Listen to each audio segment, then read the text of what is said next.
Bonjour, bienvenue sur ces PropTech Digital Days du salon Rennes. On va parler aujourd'hui immobilier professionnel, immobilier d'entreprise, bureau et commerce avec Marie-Laure Leclerc de Souza, directrice France du département Leasing Market Advisory de JLL.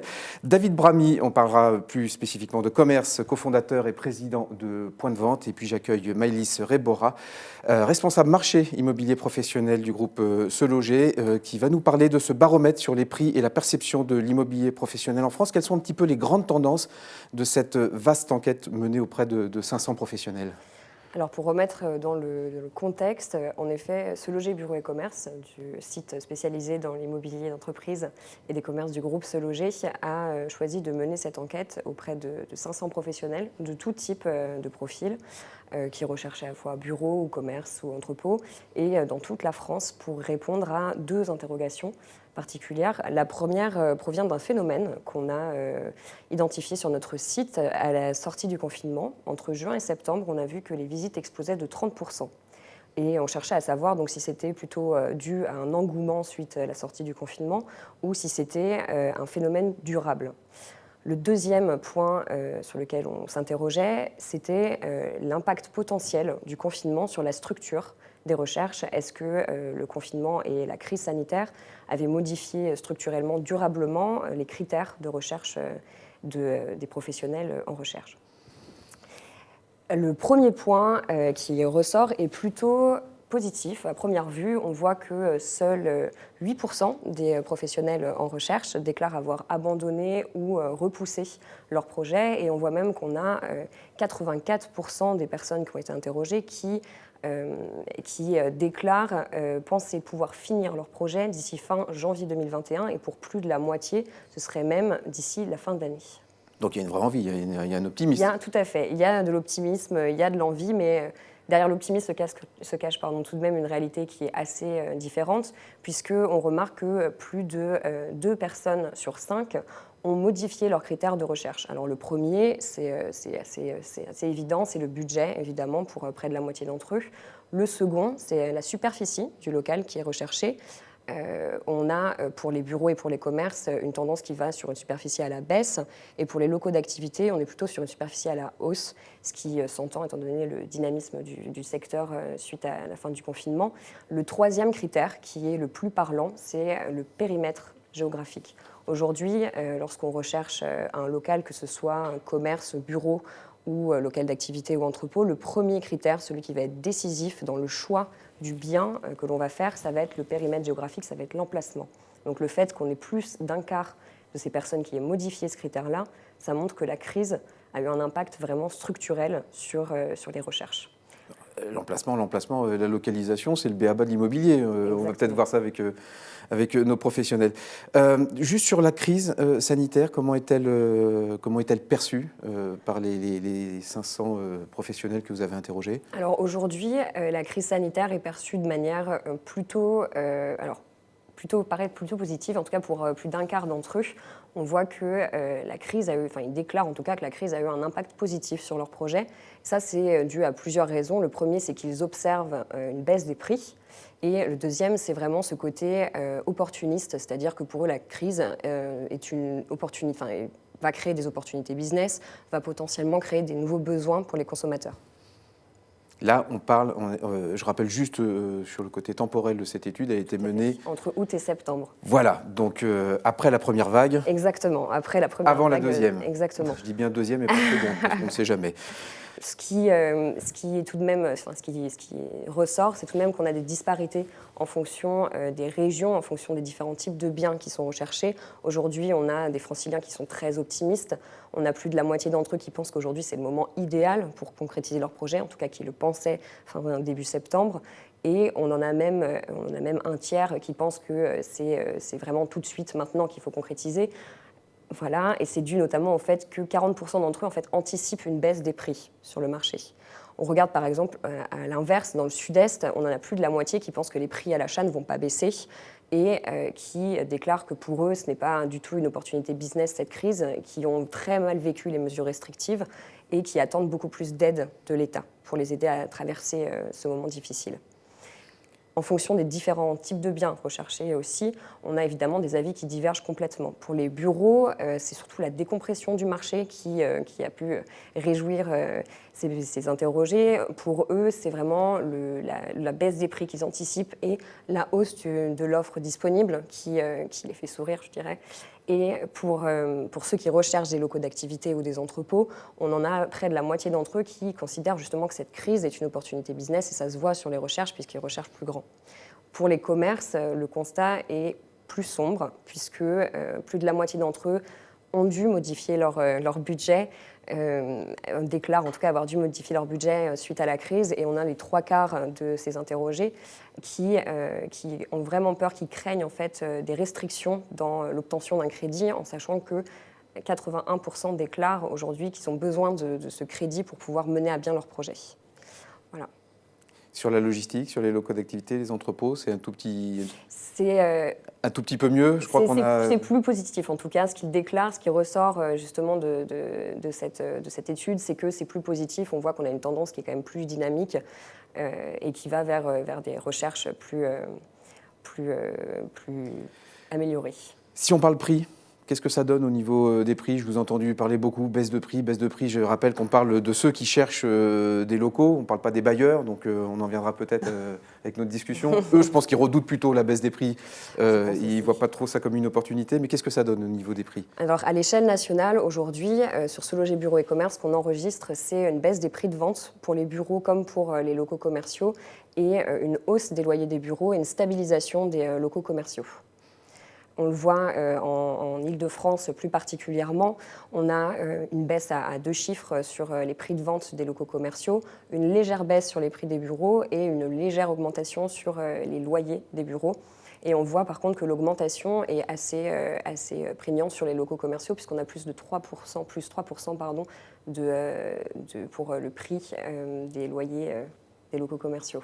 En Rhône-Alpes, on voit qu'on a des tendances qui sont un petit peu différentes sur Se Loger Bureau et Commerce.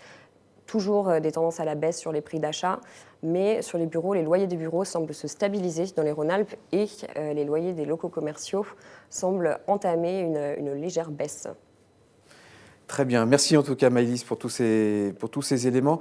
Une première réaction à chaud, Marie-Laure, sur les quelques résultats de ce baromètre, et puis après, on va creuser un petit peu sur le bureau. Je poserai la même question à David aussi. D'abord, une première réaction sur ce baromètre. Alors, des éléments très positifs. J'adore entendre que Maëlys nous indique que le baromètre amène une certaine confiance de la part des entreprises dans le futur. Aujourd'hui, on a un petit peu plus de mal à le sentir au quotidien, puisqu'effectivement, l'incertitude nous amène à une situation de marché où la demande placée n'a jamais été aussi faible. Non pas parce que les entreprises n'ont pas envie de faire, mais parce qu'elles ne savent pas quoi faire. Et prendre une décision aujourd'hui est un acte majeur dans une entreprise et elles ont beaucoup de sujets à gérer. Donc, ce qui me conforte, c'est effectivement cet engouement sur la recherche. On le constate aussi chez nous. Alors après, le diable se cache toujours dans le détail, mais on se rend compte dans justement l'ensemble des leads qui arrivent par le web qu'on a beaucoup de touristes. On a beaucoup de gens qui ont regardé le blog plutôt qu'ils n'ont regardé les annonces, ou alors ils ont justement regardé quelles étaient les valeurs autour de leur propre bureau pour se comparer et imaginer peut-être mettre en œuvre un projet de déménagement pour justement saisir une opportunité en termes de valeur et de loyer. Donc c'est ce que nous regardons aussi, mais le mouvement n'est pas aussi vaste que cela. Il faut aussi juste repréciser que l'ensemble des mouvements sur le web se fait majoritairement sur les PMI, les PME. On a quelques ETI, bien entendu, qui regardent l'ensemble du marché, mais le marché du web ne peut être imaginé comme celui de l'ensemble des entreprises. Les grands corporates aujourd'hui, même si elles s'informent sur le web, ne font pas forcément leur lead et ne qualifient pas leurs besoins sur l'ensemble du site. En tout cas, ce qui me conforte, c'est que les gens ont envie de voir et pensent au bureau, et le bureau n'est pas mort. On a eu beaucoup aussi de débats sur l'importance du bureau, ce qu'on y fait, quelle est la place justement de l'humain dans ces bureaux. Donc le bureau est un sujet d'actualité, un sujet brûlant, mais c'est toujours très intéressant et ça amène du mouvement. Ce qui aujourd'hui peut me surprendre, c'est l'opportunité sur les valeurs, puisqu'on ne constate pas encore aujourd'hui complètement de baisse de valeur. On en parlera sans doute plus en détail. L'ensemble des secteurs ne se comportent pas de la même façon. Et par contre, ce qui est totalement évident, c'est que le taux de vacances était très faible sur un grand nombre de secteurs avant le confinement. Et aujourd'hui, le marché va se libérer un petit peu. Il y aura effectivement plus d'opportunités, plus de mouvements pour les entreprises. On va rentrer un petit peu dans le détail sur les marchés de bureaux. Juste avant, sur le commerce, alors on ne va pas savoir si le commerce est mort ou pas mort, hein, ce n'est pas le sujet du débat. Mais David, ce qui te surprend et ce qui te conforte dans la perception des premiers résultats de Alors, ce deux choses. La baromètre? première, je rejoins Marie-Laure sur l'attentisme. En fait, depuis toute cette histoire, en fait, les gens sont un peu dans un attentisme. On ne sait pas où on veut aller. On attend à chaque fois des nouvelles déclarations, d'ailleurs, comme on est en train de le vivre tous les jours, des nouvelles déclarations. Donc, on est tout le temps en train d'attendre. Ça, c'est la première chose. La deuxième chose, je ne suis pas surpris par ces statistiques, parce que c'est un peu la réalité, c'est ce qui se passe. Moi, je résumerai en 3 étapes. On a eu la première étape, donc mars, où on a été confiné. Donc là, on a eu 50% de nos affaires qui se sont écroulées du jour au lendemain, de peur, je pense, parce qu'à l'époque, on ne savait pas où on allait. On a eu la sortie du confinement, où on a eu 3 fois plus d'activité que d'habitude. D'ailleurs, on essayait de comprendre ce qui se passait, parce qu'on ne comprenait pas pourquoi ça marchait aussi fort. On est tous partis en vacances en étant confiants, et on est rentré de vacances. Alors là, bon, vos statistiques s'arrêtent. On est rentré de vacances, et depuis qu'on est rentré de vacances, eh ben, là, je ne sais pas trop ce qui se passe. Et là, on est dans la même période que dit Marie-Laure, c'est-à-dire on est dans une période où tout le monde ne sait pas. Les restaurateurs, alors je parle pour le commerce, les restaurateurs, ils ne savent pas s'ils doivent beaucoup commander ou pas beaucoup commander. Les gens de prêt-à-porter, est-ce qu'ils doivent commander pour Noël ou pas commander. Et donc, on est dans une période d'attentisme très important qui est compliqué en tant que professionnel à expliquer. Voilà. L'attentisme, effectivement, et l'inconnu. Voilà. La seule certitude qu'on ait, c'est les incertitudes. Exactement. Je voudrais juste revenir un peu, on va explorer un peu le marché de bureau. On est à la veille, on enregistre à la veille en fait, hein, d'un second reconfinement qui n'ose dire son mot. On est un peu sous couvre-feu et on attend une série de mesures de durcissement des mesures liées aux conditions de la crise sanitaire. Juste comment évolue aujourd'hui en day-to-day la demande exprimée des entreprises, aussi bien PME, PMI, que les corporates et que les grands comptes? Alors, tout va dépendre de leur secteur d'activité. On a beaucoup entendu parler du télétravail pendant l'été qui était devenu la nouvelle norme, du flex-office, des nouvelles façons de travailler. Ce qui est certain, c'est que cette crise a accélérer des tendances de fond qui sont importantes puisqu'elles modifient structurellement l'organisation des entreprises, mais tout va dépendre justement du dynamisme du secteur d'activité de ces entreprises en question, quelle que soit leur taille. On a découvert des startups qui n'existaient pas avant le confinement, qui ont su être très agiles, très flexibles et qui aujourd'hui créent de nouvelles idées qui vont leur permettre d'exister et de se structurer à un moment très particulier. Donc on a des secteurs d'activité comme la biotech, comme l'ensemble des entreprises qui travaillent sur la data, sur justement la proptech ou la tech de façon générale, qui connaissent des modifications de modèles et qui vont justement nous rechercher des bureaux très centraux, peut-être très chers, dans des immeubles d'exception pour attirer des talents, retenir les collaborateurs en place et donner envie à leurs clients justement de leur faire confiance. Donc on a des secteurs d'activité qui vont très bien et d'autres, celles qu'on pourrait peut-être caractériser du monde un peu plus carboné, du monde un petit peu d'avant, du monde lié au mouvement, qui subissent la crise de plein fouet, qui subissent cette incertitude de plein fouet et qui aujourd'hui ont du mal à prendre des décisions et qui se rétractent pour justement se dire on protège nos collaborateurs, on doit justement agir sur un certain nombre de leviers et l'immobilier est un de ces leviers. Donc selon le secteur d'activité, on va avoir des fortunes diverses, quelle que soit la taille de l'entreprise. Ce que je peux vous dire de façon assez générale, c'est que l'ensemble des projets de grande taille qui existaient avant le confinement finalement se sont suspendus, ont été gelés ou ont été reportés. Et l'ensemble des mouvements qui étaient en marche avant le confinement, s'ils existent encore parce que l'entreprise va bien, mais doit aussi faire très attention dans son futur, se sont réduites pour réfléchir différemment à la façon justement dont elles vont travailler. Mais ils n'ont pas été annulés. Heureusement, un certain nombre restent aujourd'hui d'actualité, de 20 à 30% plus petites en termes de taille, mais existent toujours. Donc on va avoir un impact un peu sur la demande placée de bureaux. On va faire un cru 2020 qui va être... c'est une piquette, en fait, si on appelle ça. Voilà, on était à 913 000 m² de demande placée fin septembre. Nous maintenons nos prévisions entre 1,2 million et 1,3 million m² loués en Île-de-France à la fin de l'année 2020. Entre, quand c'est les bonnes années. 2,2 millions de m² sur la dernière décennie, en moyenne. Comment ça se concrétise sur les loyers? Est-ce qu'on peut s'attendre, en tout cas je sens qu'il y a une demande de la part des entreprises qui cherchent des opportunités sur des baisses de loyers. Est-ce qu'il faut s'attendre à une baisse, à une dégringolade des valeurs locatives? Alors, en termes de crise, tu l'as très bien dit tout à l'heure, Gaëlle, location. Donc, la localisation est un des facteurs majeurs, justement, du déplacement d'une entreprise. Là, il y a un deuxième adage qui fonctionne aussi très bien, c'est l'offre et la demande, tout simplement. Donc, les valeurs, aujourd'hui, ne vont pas fortement baissé dans Paris, elle se stabilise. On voit même des loyers prime qui continuent à évoluer, ce qui n'est pas forcément évident à faire comprendre. Et je rejoins complètement David sur ce point, c'est-à-dire qu'en tant que professionnel, on sait ce qui se passe, mais expliquer à une entreprise que les valeurs prime continuent à augmenter dans Paris, c'est très compliqué aujourd'hui, comme vous pouvez l'imaginer, mais c'est statistique. En fait, peu de projets, des projets qui ne se font que dans le très beau, donc effectivement, les valeurs continuent à augmenter. Maintenant, ce n'est pas du tout un phénomène qu'on va voir dans les premières et secondes couronnes, tout simplement en fonction du taux de vacances et de l'offre sur le marché par rapport à la demande que l'on constate aujourd'hui, qui est en baisse parce qu'on ne sait pas encore ce qui va se passer. Donc on va avoir effectivement des conditions de location pour des entreprises qui ont envie de faire, qui seront plus favorables aujourd'hui qu'elles ne l'étaient hier. Pas forcément partout, pas forcément sur toutes les tailles, mais ce qui est certain, c'est que les bailleurs aujourd'hui sont beaucoup plus à l'écoute de leurs locataires et savent ensemble créer une solution pour pouvoir aller au bout d'un projet. Justement, les stratégies des bailleurs pour maintenir les valeurs locatives ou au moins les loyers faciaux sur lesquels est calculé quand même les rendements, c'est quoi? On accorde un peu plus de franchise, un peu plus d'avantages commerciaux?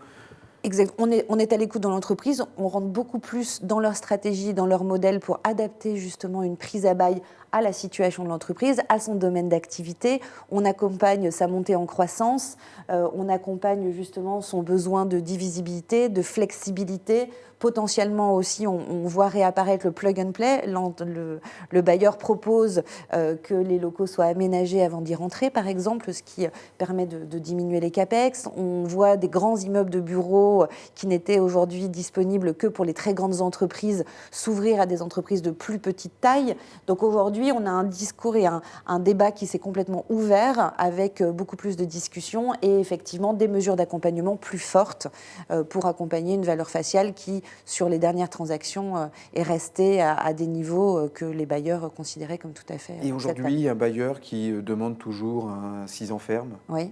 Il est hors marché, il est anachronique, il est... Alors, nous vivons dans un écosystème de l'immobilier. C'est sa question, c'est pas la mienne, celle-là c'est la sienne, je lui laisse. Nous vivons dans un écosystème de l'immobilier qui fonctionne avec des valeurs qui existent depuis un grand nombre d'années. Donc, lorsque justement on a des baisses de ces valeurs, l'expertise du bâtiment n'est pas la même, le montant de l'investissement n'est pas le même, l'attrait justement pour notre marché n'est pas tout à fait le même. Donc, effectivement, on constate que selon la structuration des bailleurs, leur exposition qu'ils ont eue au monde du retail ou au monde de l'hôtel, ils vont réagir de façon différente justement sur une valeur faciale qui est maintenue et beaucoup de mesures d'accompagnement ou sur une baisse de cette valeur faciale avec des accompagnements de moindre mesure. Mais ce qui est certain, c'est que nous sommes au cas par cas. On est au cas par cas entre l'activité du bailleur et sa structuration juridique, l'activité du locataire, sa taille et son envie. Et un bail de 369 existe encore plus qu'un 6-9 auparavant, mais tout est ouvert. Toutes les discussions sont ouvertes. Il ne faut pas oublier que le bail commercial aujourd'hui protège aussi les locataires. Et de ce fait, les locataires sont encore enclins à signer des baux de longue durée pour une protection aussi de leurs valeurs et de leur relation avec leurs bailleurs. Dernière question, tu l'as abordé un petit peu avec la question du télétravail. On a tous découvert le 16 mars dernier que le télétravail existait. On est tous passés massivement au télétravail, en tout cas pour ceux qui travaillent dans le tertiaire et dans les bureaux. Non, il y a quand même des gens qui étaient à l'usine ou dans les entrepôts ou dans les supermarchés et qui, eux, n'étaient pas en télétravail. Quels sont les impacts un peu sur le marché du bureau, à la fois sur le plan quantitatif, est-ce que ça va détruire du mètre carré bureau, et à la fois qualitatif, est-ce que si le bureau n'est pas mort, est-ce qu'il peut renaître et sur quel format pour coller à cette dynamique du télétravail? Alors, Complètement. On n'a pas télétravaillé, on a travaillé à la maison, ce qui est complètement différent. Oui, c'est vrai. Télétravailler, c'est organiser son entreprise, organiser du management, donner justement des directives à chacun des collaborateurs pour savoir de quelle façon ils doivent travailler dans ce contexte un petit peu particulier. Mais ce que l'on constate, ce qu'on a constaté au mois de septembre, ce qu'on constate au mois d'octobre, c'est que ce n'est pas du tout envisageable pour tous les domaines d'activité, pour tous les postes au sein des entreprises. Et au-delà de ça, on a une vraie volonté des salariés des entreprises qui ont mis en place un télétravail assez massif, de voir leurs collègues, de réfléchir, d'être dans la créativité, dans la synergie. Être seul chez soi pour une monotâche, finalement, c'est pas très drôle. La créativité et l'énergie qu'on perçoit de la part de ses collègues, aujourd'hui, est considérée comme quelque chose de très fort. Donc, les entreprises avec lesquelles nous discutons réfléchissent à la mise en place d'un télétravail, puisque de toute façon, c'est aussi une volonté de chacun et on y a vu un certain intérêt. On imagine que le consensus portera entre 1 et 2 journées de télétravail par semaine quand c'est organisé et bien organisé, mais autant les salariés que les entreprises de façon générale ne vont sans doute pas mettre en place un télétravail massif à long terme. Aujourd'hui, on répond encore à des mesures sanitaires qui fait que le télétravail est une des solutions justement pour respecter ces mesures sanitaires et la transmission de ce virus. Mais ce que je peux vous dire aujourd'hui, c'est qu'on va sans doute réfléchir sur des modèles de bureaux un peu plus petits peut-être, mais totalement différent. On met beaucoup plus au centre de l'entreprise et du bureau la créativité, la co-construction, les échanges, et on va travailler de plus en plus ensemble physiquement. Donc, juste une petite anecdote chez JLL. Aujourd'hui, nous avons des capteurs. Donc, on travaille avec une start-up de la PropTech justement sur l'usage de nos bureaux, et on a constaté une baisse massive de l'utilisation des postes de travail individuels, mais par contre, une augmentation significative de l'usage des salles de réunion dans lesquelles on peut être à plusieurs, on peut inventer des choses ensemble, et les gens n'ont plus envie d'être seuls à leur poste de travail. Seul à être à son poste de travail, on peut travailler à la maison, être avec les autres, c'est autre chose. Donc le bureau va se redessiner, va se réimaginer, et aujourd'hui on a plein de choses à faire, et c'est une aventure magnifique qui s'ouvre à nous. Génial, c'est bien vendu en tout cas. Merci beaucoup Marie-Laure. David, on va parler un peu de commerce.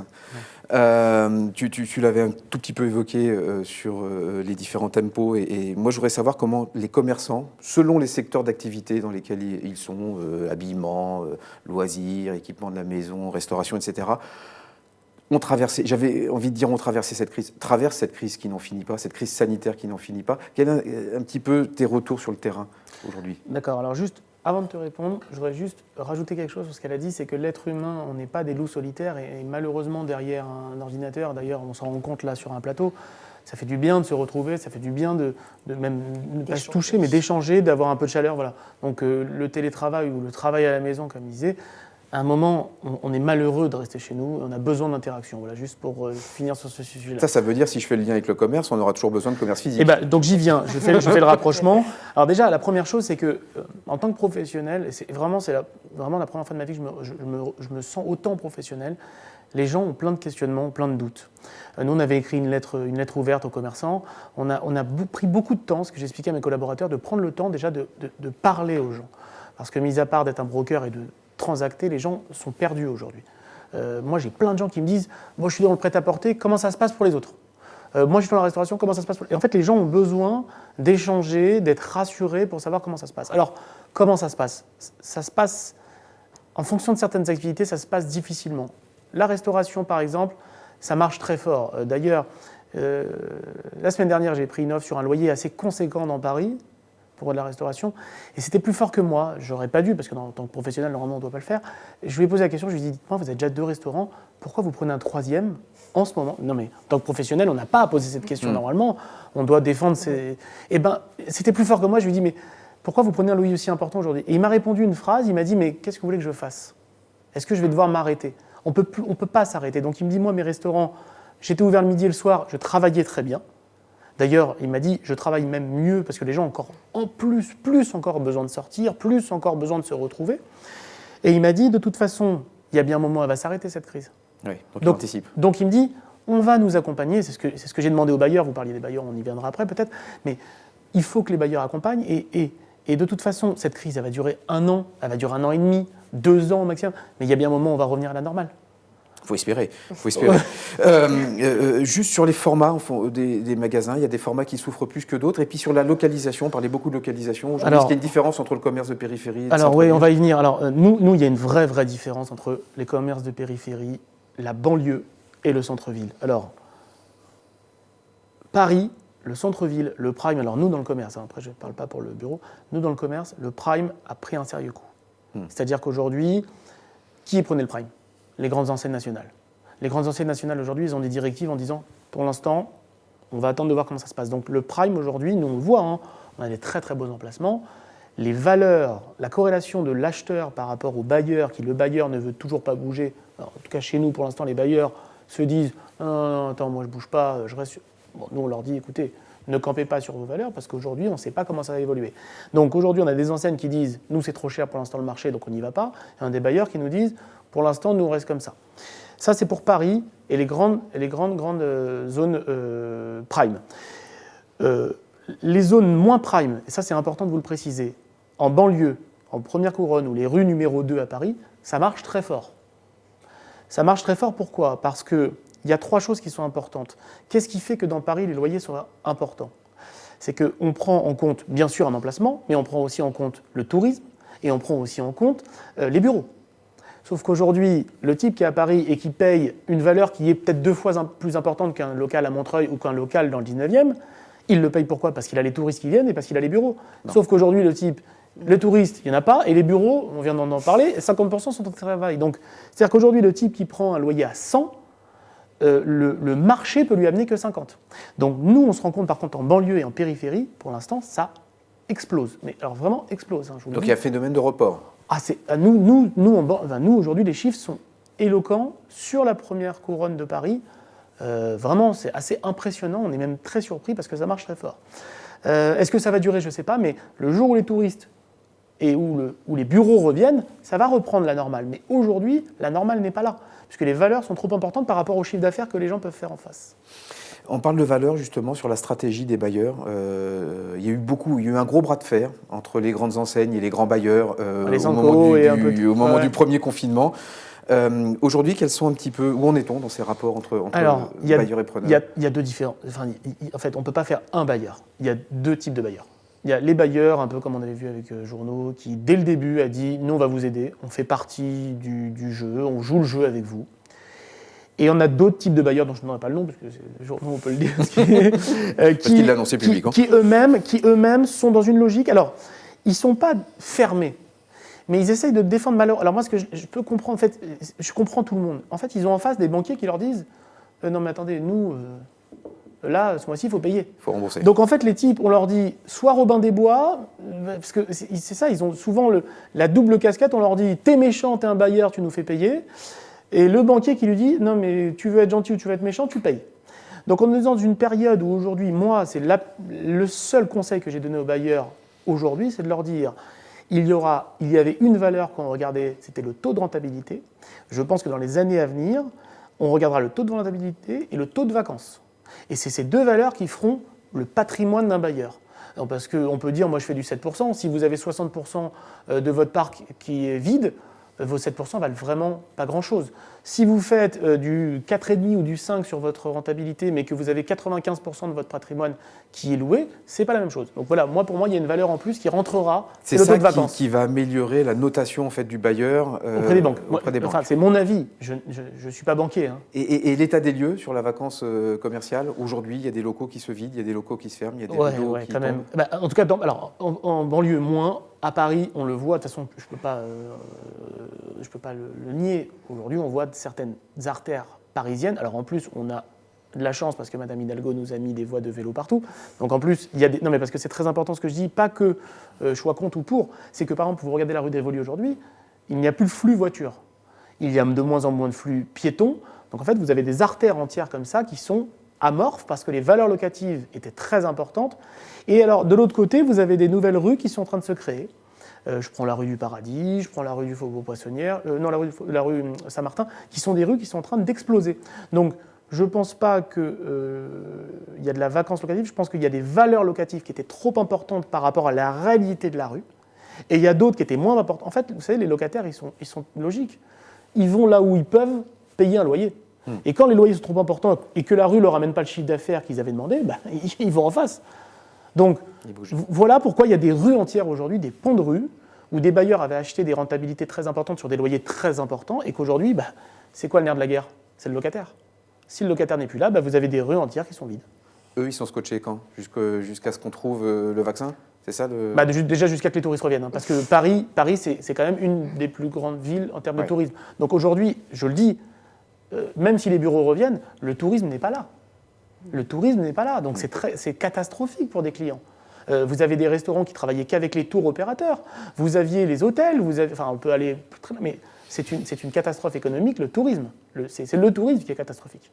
Bon, moralité, tout le monde est en train de prier pour trouver un vaccin, parce que c'est un peu ce qui va aussi donner la guideline des marchés immobiliers à suivre. En tout cas, merci beaucoup à tous les trois de nous avoir accompagnés sur cette émission. Et puis, bon salon Rent, même si c'est en digital. Au revoir. Au revoir à tous. Merci.